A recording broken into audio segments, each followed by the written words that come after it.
Hello, hello, Capricorn Collective. Ako po si James from James Tarot PH. Ito po ang inyong bonus reading para po sa inyong March manifestation forecast. Okay? So today po, tayo ay mag-manifest para sa buhay mo this whole March. Okay po?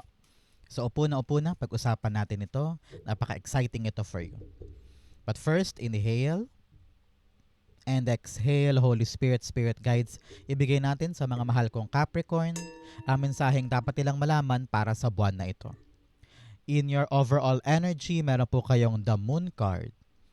In the area of what's blocking, ano yung humaharang sa buhay mo this time tungkol sa iyong manifestation, the Knight of Cups. In the area of what you need to do, meron po kayong the King of Pentacles. Lovely. In the area of what you need to focus on, meron po kayong the Page of Cups. In the area of what's coming in, meron po kayong the Four of Swords. In the area of your divine messages, meron po kayong the Six of Cups. Beautiful. In your fortune rather, meron kang the Six of Pentacles. Beautiful. In your near future, meron kang the Two of Swords. At ang missing puzzle piece, ano yung kulang na ingredient sa buhay ngayon ni Capricorn para talagang dumating na yung manifestation. Ito po yun. Mamaya sabay-sabay natin siyang bubuksan sa dulo ng ating reading.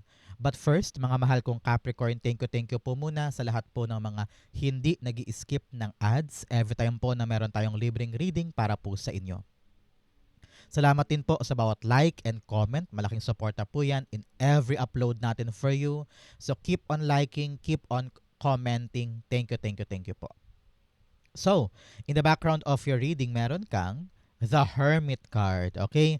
Panahon na to, Capricorn, to shine your light. Paliwanagin mo yung purpose mo sa buhay. Paliwanagin mo yung mga sagot sa iyong mga tanong. Sabi dito ng yung spirit guides, you feel so lost. You feel like you're so alone sa laban na to. And hinahanap mo talaga yung direction eh. Hinahanap mo yung solusyon, hinahanap mo yung katibayan ng malinaw na daan patungo sa tagumpay ng ginagawa mong ito. And you feel so helpless. Minsan iniisip mo, bakit ako lang mag-isa? Bakit ako lang yung dumadanas nito? Bakit ako lang yung kailangan mag-effort? Bakit ako lang yung kailangan mag-sacrifice? Nakita ko dito that soon the light will shine. Maliliwanagan ka rin na kayang-kaya ko tong daanan, kayang-kaya ko tong lagpasan, kayang-kaya ko tong mapanalunan. Sabi dito, panahon na for you to go out and explore. Panahon na to para harapin yung pinaghandaan or harapin yung pinagmuni-munihan. Take action on something. At sabi dito, kung kinakailangan mo ng tulong ng iba, buksan mo ang sarili mo sa iba para gumaan yung daladalahin mo at magkaroon ka talaga ng malinaw, mabilis at magaan na movement towards your purpose. Yung questions mo, yung mga alalahanin mo, it will be answered. Ang kailangan lang talaga ay kahandaan mong lumabas at tuparin yan para sa'yo. Okay? Napakagandang background energy. In your core, you have the Moon card. Your current situation is this. Talagang napakalabo. Marami kang mga tanong, marami kang mga confusion sa isip, and then parang feeling mo walang kasagutan. Every time you ask questions, lalo kang nalulubog. Every time na hinihimay mo yung sitwasyon mo, lalo kang nahihirapan. Pero sabi dito, hang in there. Kapit. Kayang-kaya mo itulay itong problemang ito. Lagi mong isipin, temporary lang ito. Lilipas din to. Kailangan ko lang talaga siyang pagdaanan. Hindi siya permanente. Hindi siya habang buhay dyan. Parte lang to ng temporary stage, kumbaga. Kumbaga level 1 lang to, next level iba naman. So wag mo laging dibdibin ang lahat. Wag mo laging isipin na ending na to. Forever na ako dito. No. Things will gradually change sooner. Kaya sabi dito, keep the faith alive. Keep the intuition alive. Pag alam mo, kailangan mo tong tulayan, kahit malabo, kahit hindi sure, idiretso mo. Example, balak mong mag-exam for a certain company abroad. Sabi mo, ay, hindi naman ako college graduate. Wala akong masyadong training. A-attend ba ako doon? Pupunta pa ba ako kung maaaring hindi naman ako matanggap? Pero ramdam mo na parang, kaya ko ipasa yung exam na yan eh. Kayang-kaya ko yan eh. So why not? Do it. Push for it. Para makita mo kung anong sagot. Para makita mo ng malinaw kung ito bang path na to ay para sa'yo. Pag ramdam mong kaya mo, kaya mo. Okay? Importante yan. Clarify natin. The moon card, okay? The moon card is being clarified by, you have the sun card. Yes. Pagkatapos ng dilim ng moon, liwanag naman ni sun. Talaga namang you just need to think positive this time, Capricorn. Talagang tiyagain mo lang ito. Ipakita mo na naniniwala kang may magandang bagay na mangyayari. May magandang outcome na naghihintay sa akin. Sa dulo ng madilim na tunnel, nandun ang liwanag. Kayang-kaya ko siyang abutin. So believe in yourself. And wag mo daw pahirapan ang sarili mo. Take it lightly. Take it so gently. Wag mo masyadong gawing komplikado. Daanan mo siya, i-enjoy mo yung proseso at makikita mo na, ay, tapos na pala, ending na pala, kinaya ko pala lahat. And you will have a new appreciation of what you did. So, ano sabi dito? Ng iyong spirit guides, paliwanagin mo ang isip mo sa kahandaan sa sarili at saka sa importansya ng journey. Kaya kahit maraming malabo o hindi sure sa dako paroon, kaya ko to. Kasi naniniwala akong kaya ko. Okay? Importante yan. So, Capricorn, ito na yung chance mo to manifest your goal. So, dahil manifestation reading ito, this is the right timing para isulat sa baba yung mga manifestation mo. Comment mo na yan sa baba, it will happen for you. Okay? In what's blocking your energy, meron kang arrogance and unseen pattern. Oh, sabi dito, nako, ibaba ang pride, ibaba ang ego. Pag kailangan tanggapin ang mga pagkakamali, pag kailangan tanggapin yung mga kabulukan, tanggapin yan para magbago, para mag-grow ka pa at mag-improve. Okay? Huwag mataas ang pride. Learn to accept your mistakes para mag-improve ka pa sa buhay at makuha mo yung full potential mo. You also have unseen pattern. Meron ka daw mga paulit-ulit na pattern sa buhay mo na kailangan mo nang putulin. Example, lifestyle mo yan. Bili ka ng bili ng maraming online na gamit. Kaya yung expenses mo, lagi na lang kapos, paulit-ulit.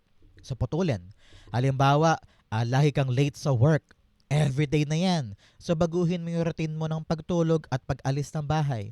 So, kapag nakakita ka na ng pattern sa buhay mo na paulit-ulit na nangyayari na mali, you need to remove that or change that. Okay? Yun ang humaharang sa'yo para sa yung manifestation. In what's blocking, meron kang Knight of Cups. Sabi dito, i-offer mo yung best self mo. I-present mo yung best self mo sa mga gusto mo ring makuha. Kasi kung hangad ka lang daw ng hangad ng mga magagandang bagay, pero wala ka naman daw effort to present yourself the best way possible, paano daw siya mag-swak? Diba?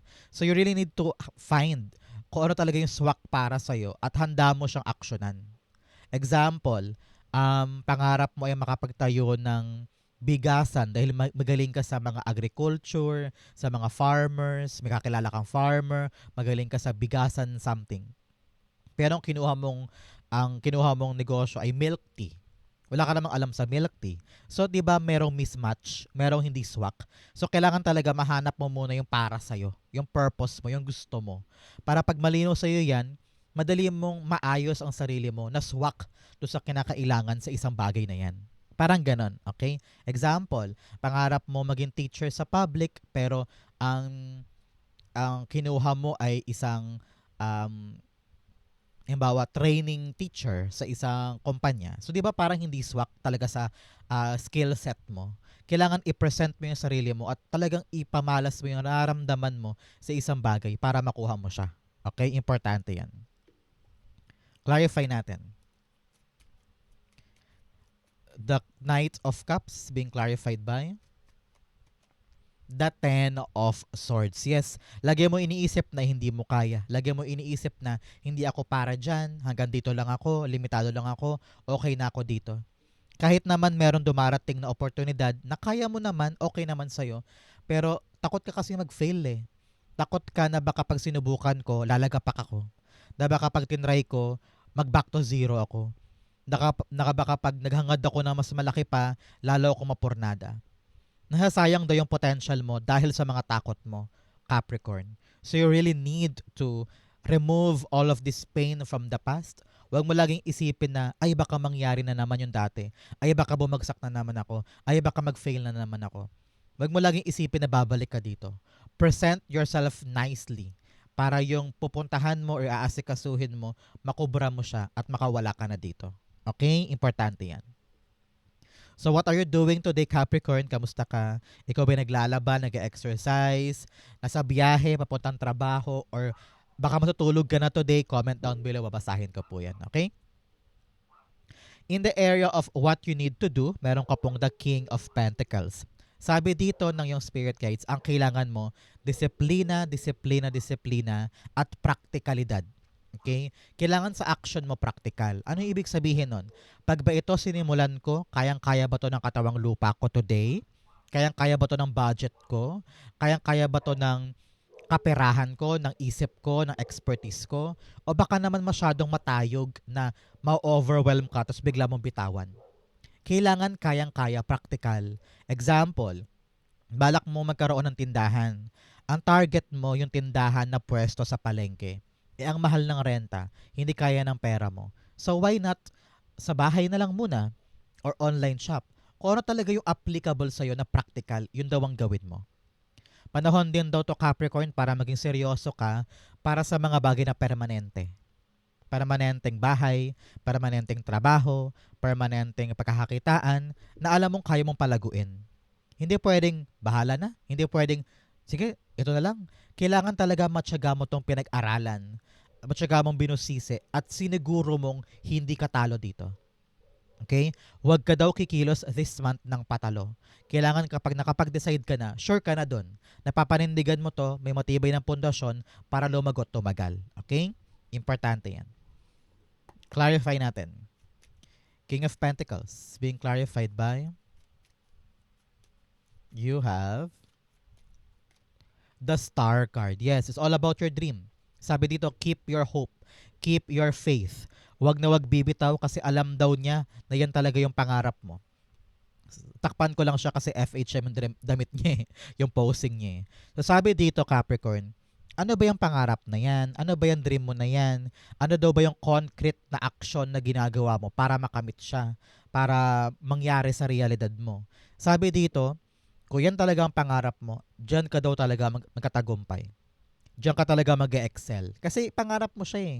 Diyan ka talaga magaling eh. Yan yung maisip mo lang, ang dami-dami mo na agad na create sa mind mo na hakbang. Kasi pangarap mo. So ilaban mo daw. Kasi sabi dito, it will be fruitful para sa iyo. Lalago siya, titibay, tatagal. Kaya katigan mo ang iyong pangarap. Huwag mong sukuan. Okay? In the area of what you need to focus on, meron po kayong Page of Cups. Sabi dito, focus on your creativity. Focus on your imagination. Kung meron kang inaasikaso ngayon at parang feeling mo, teka, hindi na ako makagalaw, wala na akong solusyon, kailangan mo daw maging maparaan. In order for your brain to work properly, kailangan daw maging joyful ka. Alam mo yun, parang sabi, wag mo masyadong dibdibin, wag mo masyadong seryosohin lahat para meron ka pang space for fun, excitement, joy, para hindi laging durog-durog ang isip mo, kakaisip sa mga bagay na ito. Kasi pag relax ang isip mo, relax ang puso mo, doon gagana yung creative juices eh. Sabi dito, focus ka ngayon sa mga discarded paraan. And also, focus ka rin doon sa isip mo na kung talagang gusto mo yung maging successful, kailangan yung isip mo nandun na ito'y successful, akin to, lalago to. Dapat yung pananaw mo nandun na agad. Nang walang duda, walang pag-aalinlangan, walang pagadalawang isip. Example, pangarap kong makabuo ng gantong flower shop. Kailangan talaga yung isip mo nandun na. May create ko siya, successful siya, maraming customer. Huwag mong pagudahan para maganap. Okay? Good for you. Clarify natin siya. Page of Cups. You have the Four of Cups. Yes, alam ng yung spirit guides na pagod ka na marami ka ng mga um, sakit na naramdaman in the past, maybe because of rejections, disappointments, mga pangarap na walang nangyari, mga nilakad na walang pinutunguhan, mga goal na talaga namang nag-fall short. Pero sabi dito, huwag ka nang mangamba. Huwag ka nang mag-dwell pa sa mga wala na or wala lang saysay. Kasi meron pa parating na bagong cup, na bagong pag-asa, or bagong blessing. Doon ka daw mag-focus. Doon mo ilaan yung pagkakataon. Narinig ko dito na huwag kang choosy. Maging open arms ka. Tingnan mo kung ano yung pwede para sa'yo at yakapin yun. At para makita mo ko talagang swak siya para sa'yo. Sabi dito, marami ka ng heartbreak from the past, di ba? Marami ka ng rejections and disappointments. Itong bagong bagay na ibibigay sa'yo ni God, di naman no? Daladala ng angel yung bagong cup para sa'yo. Para daw hindi ka na malungkot. Para daw sumigla ka na. So anong kailangan mong gawin? Magpag-focusan. Gawin ang lahat na makakaya mo para lumago siya or maging purposeful sa buhay mo. Okay? Importante yan. In the area of your what's coming in, meron kang mystic healer. Healing energy flows through you. Kayang-kaya mo talaga maghilom from what happened in the past, from the pain, from the pagkalugmok. Kaya panahon talaga to para magbigay ka ng mas maraming effort para ito'y magbago ang kwento sa'yo. Okay? You also have breaking trail. A breakthrough is at hand. Yes, talaga namang malalagpasan mo din yung isang mahirap na bagay. Meron kang breakthrough o paglagpas na maaasahan. Congrats po. In your what's coming in, meron kang the Four of Swords. Nakita ko dito payapa, katahimikan, pahinga. No? Pahinga from what happened, pahinga from all the suffering, pahinga from pagkayod. Nakita ko rin dito na magpapahinga na rin sa buhay mo lahat ng heartbreak, yung uncertainty. Ngayon parang meron ka ng newfound appreciation sa life. Parang meron ka na ding parang, sige na nga God, tiwala na lang ako sa inyo. I-rest ko na itong mga takot ko, itong mga duda ko, itong mga pangamba ko. Itong stress na to, ipapahinga ko na to, and I will just trust your divine plan. Okay? Nakita ko dito, meron kang dinasal eh. Meron kang hiniling sa Kanya. A prayer is now answered for you. Okay? This is a confirmation. Meron kang dinasal, napapasok sa buhay mo, minanifest mo ito, so magkaroon ka na ng payapang puso dahil darating na siya. Okay? Congrats po para sa inyo. Clarify natin. Nakarinig ko rin parang meron kang bakasyon this week or this month, whether pupunta kayo sa probinsya ninyo or reunion. Nakita ko dito yung pahinga eh. Talagang relaxation for you. Congrats po. Okay? Four of Swords. The Eight of Pentacles. Talaga namang answered prayer pagdating sa iyong tinarabaho. Nakikita ko na whatever you prayed for sa pinagsumikapan o pinagpawisan mo, talagang yung bunga ipapabor sa'yo. Okay? For others naman dyan, sabi dito, okay na. Makakapag-relax ka na kasi yung tinrabaho mo for a very long time, yung pinagsumikapan mo, pinagpuyatan mo, okay na. Tapos na, approve na, o kaya ay nakalagpas na sa stage na mahirap at talaga namang it's now given the right outcome for you. Kaya relax ka na dyan, okay na. Yung pinaghirapan mo, may maganda ng bunga para sa'yo. Congrats po. I-claim mo to para sa'yo to. Some of you narinig ko, approved, promoted, biglang lalaki yung kita sa negosyo, dadami yung customer, kaya relax ka na. Wala nang mga stress galore sa buhay mo. Okay? Claim that, it will be yours. In your divine messages, meron kang the answers you need are coming. Kung meron kang mga tanong, sabi ko nga sa inyo, mga questions na parang feeling mo ang hirap-hirap masagot, don't worry, the clarity at kaliwanagan ay darating na ngayon, the answers will come. You also have, don't let your past hold you back. Huwag mo hayaan yung nakaraan mo, yung mga past heartbreak mo with the Four of Cups ay makasira sa'yo. Huwag mo hayaang pigilan ka na nakaraan. Let you move on from all of this para dumating na yung mga bagong bagay. Okay? In your divine advice, meron kang the Six of Cups. Yes, don't let your past hold you back. Huwag mo hayaang yung nakaraan mo na mga bitterness, pain, sorrow, galit, poot ang makaharang sa'yo. Let them go. Let that go. Ganon din pagdating sa mga kahihiyan, sa mga nakakahiyang bagay na hanggang ngayon ayaw pang pag-usapan, nakakairita. Sabi dito, give yourself some grace. Palayain mo ang sarili mo sa energy na yon. Okay? And accept something new. Sabi dito, panahon na para magkaroon ka ng security sa buhay. Secured feeling. Magagawa lang yan kapag talaga napatawad mo na yung nangyari sa past. Okay? Clarify natin to. The Six of Cups being clarified by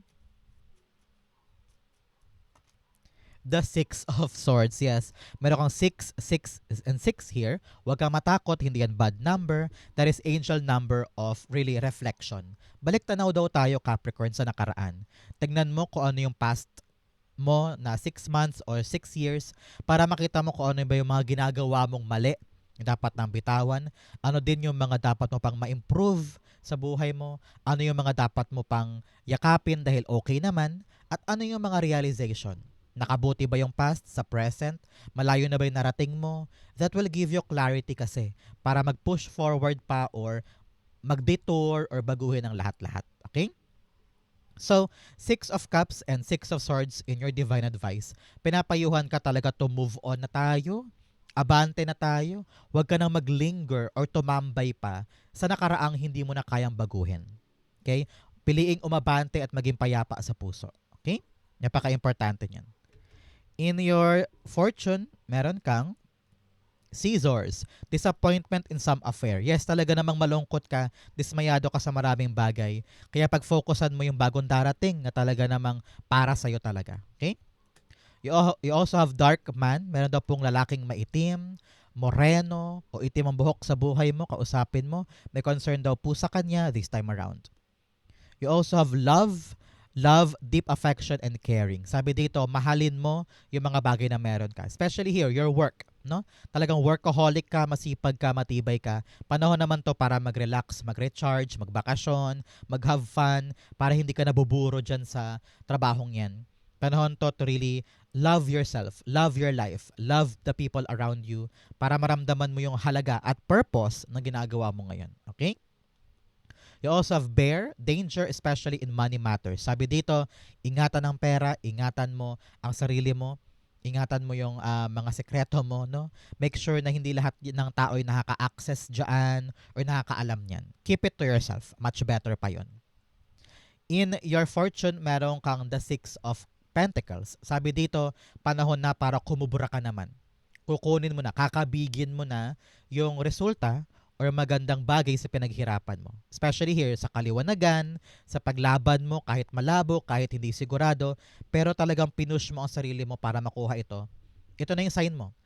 Kukunin mo na. Makukubra mo na. Example, meron na magbabayad ng utang or bibigyan ka na ng loan o kaya approve na yung visa, bibigay na sa'yo. Approve na yung nilakad mo. O kaya ikaw naman bibigyan ngayon ng chance ni boss para magpakitang gilas, para ma-promote. O kaya ikaw na yung tatanggap ng premyo, ganyan. So, this is really a time for you to receive the good gift. Congrats po. Okay? Clarify natin. The Six of Pentacles is being clarified by you have tumilapan dalawa. Kunin natin the Five of Pentacles and the King of Swords. Yes, talagang merong powerful person sa life mo. Whether boss mo to, HR, supervisor, or mentor, or biyanan, pwede din. Nabibigyan ka ngayon ng gift. Whether pera ito, or approval, or go signal, para makuha mo na yung para sa'yo at makawala ka na sa struggles mo ngayon. Dahil napakita mo sa kanya na nagawa mo, pinagsumikapan mo, hindi ka bumitaw. So, the struggle is over. Marireceive mo na yung bayad or premyo sa paghihirap na yan. At talagang itong taong ito ang magiging tulay para ibigay sa'yo yan. Congrats po. Okay? I-claim mo yan para sa'yo yan. In your near future, meron ka pong the Two of Swords. Ito na yung panahon talaga ng pagbabago sa buhay mo. You have to decide, Capricorn. Are you gonna stay in a very stagnant life?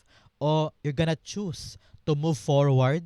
Kahit malabo, kahit mahirap, kahit parang feeling mo, hindi ko kaya, pero tawag ang damdamin eh. Malinaw sa isip mo na ito yung gusto ko, ito yung ilalaban ko. I need to make a bold choice, a bold move. And walang puwang dito yung takot, walang puwang dito yung alinlangan. Ilalaban mo to dahil ito yung chance mo for growth, for success, for permanent abundance. Okay? So, kapag kailangan mag-decide, harapin, upuan, pag-usapan ninyo ng pamilya mo o ng taong involved dyan para mag-come up ka on a best solution. Two of Swords, the Seven of Cups. Yes. Talagang may mga pintuang magbubukas para sa'yo. Pintuan, opportunities, or sideline, iba-iba yan. At hindi mo alam kung ano ba talaga yung best para sa'yo. Kaya panahon talaga to para malusaw ang confusion, ask your heart, your intuition, para alam mo kung anong pipiliin dito at makapag-decide ka na. Kung ano yung decision mo na maluwag sa damdamin, yan yung right decision. Okay? Good for you. And congrats and good luck po. So, a missing puzzle piece sa buhay ni Capricorn para talagang manifestation mo yung makuha mo na the Ten of Pentacles. Beautiful, beautiful, beautiful. Sabi dito, kailangan talaga mag-isip ka na Capricorn ng pang-permanente. Kailangan seryosohin mo na daw yung tatagal. Yung mahagamit mo ng long, long, long term sa life. Hindi lang for today, hindi lang for the next 6 months, hindi lang for the next 2 years, kundi talagang permanenteng mapanghahawakan. Kung ito man ay negosyo mo, or project, or career path, career change, kailangan talaga make sure mo na ito ay something na mapanghahawakan mo ng pangmatagalan. Hindi pwedeng hindi sigurado, hindi pwedeng temporary lang. Example, panahon na para isipin yung retirement, isipin yung life plan, o kaya isipin yung bahay kung ibebenta ba o hindi. Panahon na para isipin halimbawa yung relasyon, kung ito ba ay permanente, ito ba ay merong planong pangmatagalan o situationship lang kayo. Example din, halimbawa, panahon na para isipin mo yung um, career passion mo. Balak mo ba talagang mag-abroad o sa Pilipinas lang? Example din, tungkol sa mga apo at anak, no? Yung mga mana, dapat daw pag-usapan na. Yung hatian sa property, hatian sa pera na ibebentang bahay, kailangan daw dito planchado. Sabi dito, panahon na para katigan mo Capricorn, yung alam mong hindi lang siya temporary. Time na for you to really think hard enough and be serious for long term. Okay? Clarify natin to. The Ten of Pentacles being clarified by, narinig ko rin dito, think about your legacy. No? Yes, Nine of Cups. Wow, alam mo na Capricorn, pag lumalabas si Nine of Cups sa aking mga readings, time na to for you to make a wish. Pumikit ka na ngayon, mag-wish ka na para sa'yo to. So, Nine of Cups is all about you fulfilling your dream. Aabutin mo yung pangarap mo na long term, no? So, kailangan talaga this time around, make a concrete move. Narinig ko dito, ano ba yung ginagawa mo kasi na effort para matupad tong wish na to? Ito bang wini-wish mo long term ba to o parang dalian lang to? Baka naman ito'y pang masarap lang or maganda lang dahil very entertaining at masaya. Pero pang long term ba yan? Baka naman kasi pampalipas lang yan ng oras o for the next 6 months lang. Pero yun, poof, wala na. Sabi dito, kung ano naman tong dream mo, make sure na ito ay magiging effective for you for a very, very long time.